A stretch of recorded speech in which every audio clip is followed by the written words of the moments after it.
ความหักนะมีความหักบ่ใช่ไหมคนมีความหักในหน้าตาจะสดใสและก็งามขึ้นนะพี่น้องผิวก็จะสดใสขึ้นเนาะพี่น้องสดใสแบบผิวออร่าจะน้องว่าโสดนี่เฮ็ดแล้วสิได้ครูลิ้น14 กุมภาพันธ์มีก็แล้วฮะบ่มีก็ได้บ่มีก็ได้เนี่ยเฮาบ่มีคนมักแต่ว่าอยากได้อยู่เนาะอยากได้แฮงอยากได้แฮงกระโตจนสั้นเนี่ยจะได้ดอกยังเลยจากผู้บ่าวนี่ได้ดอกยังดอกแนวความอยากนะน้องจะได้ดอกยังเลยดอกไม้ดอกยังเลยดอกใหม่ดอกยังเลยดอกใหม่ยังเลยดอกกุหลาบบ่ดอกยัง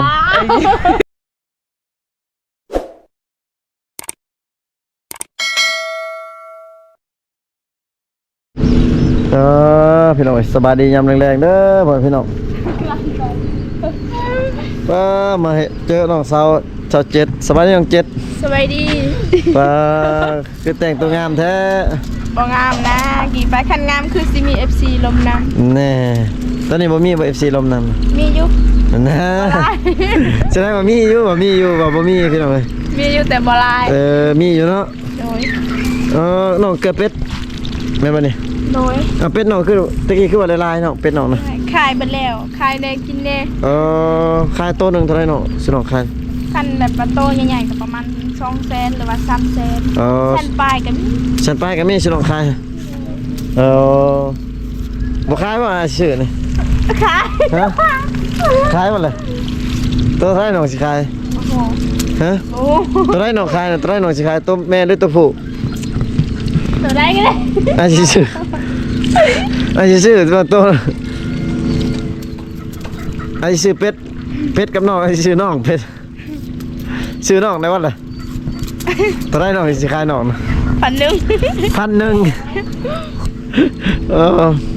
ชื่อรีได้ชื่อน้อง1,000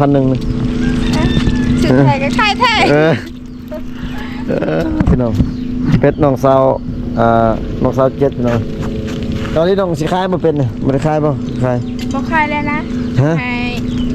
จกให้มันลายๆแล้วจกให้มัน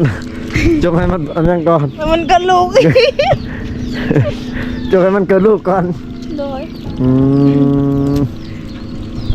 ขนมสิขายได้ชื่ออันนี้จักโตนึงในเมืองซื้อให้ผู้สาวโตกินซื้อกินนั่นแหละใช้น้องสาวชับเผ็ดไปเพิ่นหากันแล้วอาบน้ำแบบเพิ่นสิเดี๋ยวไปนุ่งเสื้อนุ่ง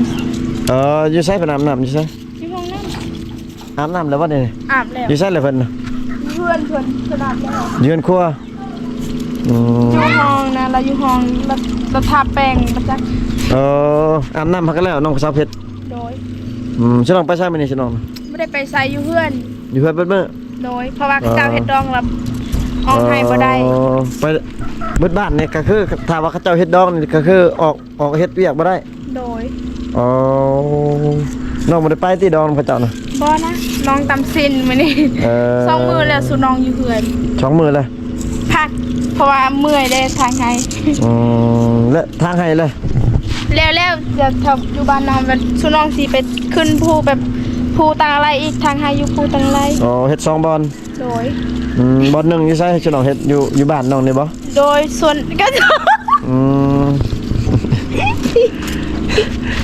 ตั้งให้ก็เฮ็ดสวนเลยตั้งให้ปลูกข้าวแล้วก็สิปลูกมันนำโดยคันมีเงินปลูกข้าวปลูกมันเหรอไกลจังพี่น้องเอ้ยถ้ามีเงินนี่สิปลูกมันโดยบัดเฮาฮูดข้าวแล้วก็เฮาก็แบบเฮาดูเด่นดปลูกมันโดยดินฉลองอยู่ตังอะไรก็มีบ่ดินป่าเขาเจ้าให้บ่โดยยืมแต่ปลูกข้าวแล้วบัดแล้วสุน้องทานนะเขาเจ้าสิปลูกไม้วิกเขาเจ้าจะปลูกไม้วิกโดยพี่น้องเป็ดหน่อบากลายๆมาสุดก่อนนี่มันยังแต่หาโตพี่น้องยังได้แต่หาโต7 โตโดย2 โตไปลินสาวบัดตัวผู้ว่าไปฮะโดยตัวผู้จักโตเดี๋ยวไปโตเป็ดยัง7 โตพี่น้องเอ้ย2 โตไปดินผู้สาวแล้วเพิ่นน่ะน้องเพิ่นน้องสาวชอบเผ็ดพี่น้องเอ้ย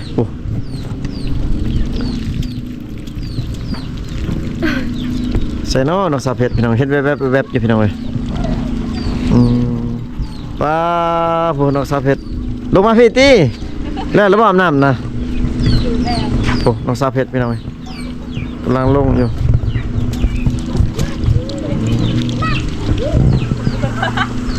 โอ้น้องสาวเพชรมาเลยกันป้าแต่งตัวเซ็กซี่แห้งเลยสบายดีน้องสาวเพชร สบายดี มาจะใส่อาบน้ โดย ำไปใส่มันนี่ บ่ได้ไปใส่ มีอะไรกิน ยืนเฮี้ยงๆกันมาดูก็เฮี้ยงๆกันเลย งามคอย งามเจ้าว่าเลยงาม อยากเลิกขี้ลายเบิดซอง แมนบองามเอื้อยหรืองามน้องเอ้าชื่อน้อง ขี้ลายเบิดขี้ลายเบิด กี่ไรเบิด โดย แมนงามเบิดซองไปหน่อย บ่ได้งามนะคันงามคือสิมีพัวนำเข้าอยู่เนาะ เอ้ย หนาวๆนี่เป็นยาค่ะ นานๆให้อยากกอดผู้บ่าวเนาะ เดี๋ยวก่อนมอน มีผู้บ่าวมาลิ้นน้ำอยู่บ่ มีอยู่ เฮ้ย บ่ลายนะบ่แม่นแบบว่าบ่แม่นผู้เบาเฮาผู้เบาทั่วไป ผู้บ่าวเธอไปแบบเขาจะมาหาลมผู้สาว โดย เออ คันผู้เบาเฮาใครแน่ เดี๋ยวน้องสาวเพชรได้สามมีอยู่บ่ อุ่นๆเน่พี่น้องบ่มี น้องบ่มีน้องนอนอยู่เฮือนติน้อง โดย บัดน้องสาวเจ็ดไปนอนอยู่เฮือนเพิ่นน่ะสาว โดย ไปนอนกับน้องสาว น้องซาด้าน อนนำกันสาวดานนี่บ่ โดย นอนนำกันบ่ใช่น้องทางใดใช่น้องไปนอนบ่แม่นบ่ตะพุ่น ทั้งพูดแหละติดกับเพื่อนซาวแซด สาวแซดคิดว่าน้องนอนกับสาวแซด ซาวแซดเพิ่นไปเวียงเลย สาวแซดไปเฮ็ดเวียก โดย เฮ็ดเวียกใส่น้องสาวแซด อยู่เวียง จักเดือนแล้วเราไป บ่ฮอดเดือนนะแต่ละสิมื้อแล้วเราว่า มาสิมาเลย โดยเราสิมาแล้วว่าบ่มีคนสิไปเกี่ยวไปอยู่แทนบนลาวเฮ็ดเวียกหั่นลาวเมื่อบ่ได้ อ๋อ คันมีคนแทนลาวว่าสิมื้อ มาสิมาเป็นหยังคือมาไวแท้ กำลังจะดัง ใช่ว่าจะไปเฮ็ดเวียกอยู่เวียงว่าอยากอยู่ดนๆว่ะ โดนเลยยันว่าคิดฮอดผู้บ่าว อยากมีผู้บ่าวเนาะก็เลยอยากมาไวพี่น้องน้องสาวแซดเพิ่นว่าไปเวียกบ่ฮอดใส่อยู่เฮือน2มื้อแล้วน้องสาวเจ็ดสาวเพชรนี่คือบ่บอกอ้ายแน่อ้ายสิมา ไผสิกา อืม ไผสิกาเติม ไปยังสิบ่กล้า ไผบอกว่าสุนองอยู่เฮือนเด้อ มาเล่น ถ่ายคลิปสุนองแน่บ่ บ่มาเล่นน้ำน้องเด้อมื้อนี้น้องอยู่เฮือน บ่ยันผู้สาวอายหายนะยันเอ้ยเพิ่นหาย อ้ายบ่มีผู้สาวคนอันนี้อ้ายมานำนะอ้ายโสดอ้าย ไกลออก อ้ายโสดนะผู้ใดโสดสิน้อง2คนนี่โสดเบิดบ่ เบิด อ้ายขอจองจาก2คนนี่แหล้วบ่จองทั้งสองกันเลยติ ได้เฉพาะคนบ่มีผู้สาวแต่อายมีผู้สาวแล้วบ่ได้ นี่คือมันเอา FC มันอยากจองทั้งสองคนได้ซะได้อยู่บ่ ได้ จองลมจองคุยอยากชวนว่าเพิ่นอยากแต่งอย่างนั้นน่ะอยากคอกได้บ่ทั้งสองคน ได้ เอาพวกทำกันก็ได้ ได้ สำหรับสนองสองคนเนาะ โดย แต่ว่ากับหมู่กับครูอีกก็บ่ได้ บ่ได้ แต่ว่าซอกไอ้น้องนี่เอาพวกกันนำกันได้พี่น้องเอ้ยคือกันกับสาวจอยสาวอ้อยเพิ่นน่ะพี่น้องเอ้ยคืออยู่จุดชุมตะไลเคยเห็นอยู่บ่คลิปน้องจอยน้องอ้อยตะกี้ เห็นแล้ว เคยเห็น โดย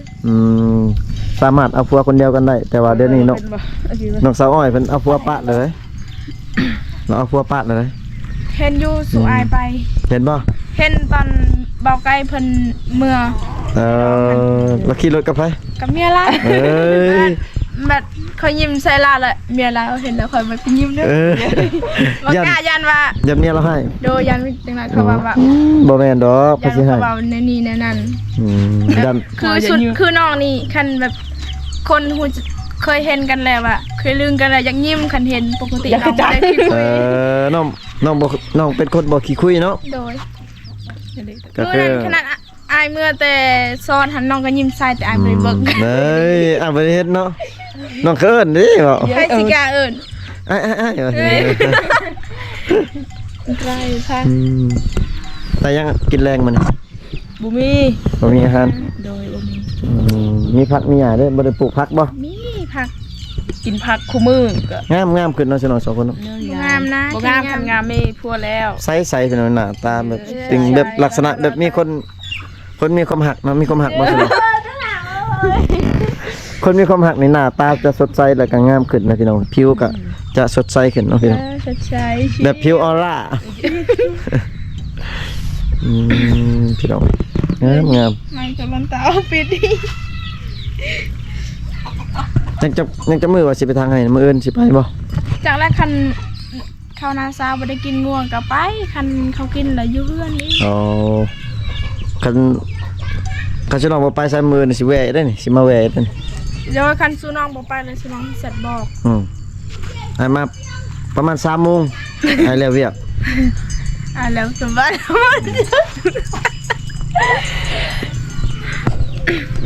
น้องสาวเจ็ดอาบน้ำแล้วบ่ ยัง ยังบ่อาบน้ำคันยังบ่อาบน้ำยังงามเนาะเนาะน้องเพชร บ่บ่ได้งาม งามตั้งซองพี่น้องเบิ่ง เก่งๆใช่ว่ะ มาหยัด น้องบ่ได้ไปบ่เลยไปดองน่ะคือบ่ไป บ่ไปพอบ่ได้เขาบ่ได้บอกว่ามาซอยเฮ็ดเวียกนี่ บ่แม่นพี่น้องติบ่แม่นพี่น้องแต่ว่าเขาเจ้าเฮ็ดดองแต่ว่าพักอยู่ในบ้านนี่พักเบิดบ่ โดย คือผัก แบบ คือผัก แบบว่าคันแบบเวียกลายนี่บ่พักคันเวียกบ่ลายๆก็อยู่เฮือน เออแต่ว่าเฮาสามารถเวลาเขาเฮ็ดดองเฮ็ดหรือว่าเฮ็ดงานคนเชียร์นี่เฮาสามารถออกเฮ็ดหัวเฮ็ดสวนได้บ่เฮ็ดเวียกได้บ่ บ่ได้ อ๋อคลำ มี บ่ คนเสียหันสุรองมีแต่ไปซอยเวียกเขา เออแสดงว่าถ้ามีงานดองหรือว่าคนเชียร์นี่ออกป่าออกหน้าบ่ได้ โดย3มื้อออกบ่ได้ 3 มื้อ โดย ปาตัวพี่น้องเอ้ย3 มื้อจังออกได้ แสดงว่าฮีตของเขาเจ้านี่ถือเลยพี่น้องเอ้ยถือฮีตแบบ ตอนกะทิดใกล้ทางอนุบาลเลย ถือฮีตที่คล้องเลยพี่น้องเอ้ยของชนเผ่าชนเผ่ามังกรพี่น้องเขาเจ้าเฮ็ดหยังน่ะโอ้ยเจ้าคือเบิดไม่ได้สิซื้อซอยเมื่อกี้ไอ้ซื้อเลขซอยลาวสาวเขาเลขติน่ะ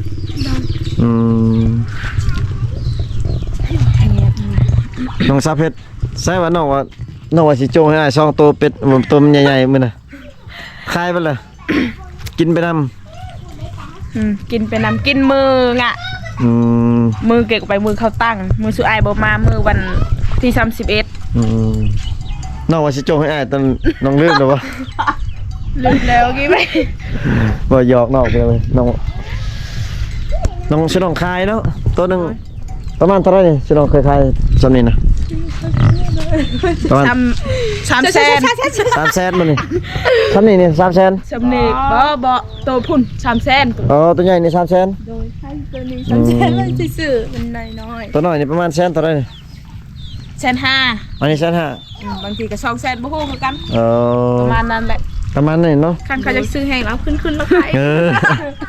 ชื่ออยากชื่อน้องนี่ชื่อน้องนี่ถือเท่าไหร่ 1,000 1,000 2คนหัน2,000บ่แพงนะ บ่แพงเนาะ โดย น้องสาวเพชรมี FC คนไทยหรือว่าหนุ่มโสดทางหาอยู่บ่เดี๋ยวนี้บ่มี บ่มีแล้วเงียบ เงียบเลยเนาะ โดย สงสัยเพิ่นคิดว่าบ่เห็นมาถ่ายดนแล้วพี่น้องเอ้ยก็ยันเพิ่นคิดว่าโอ้มีสู่มีแฟนแล้วแต่ว่ายังโสดเนาะ ก็ถาม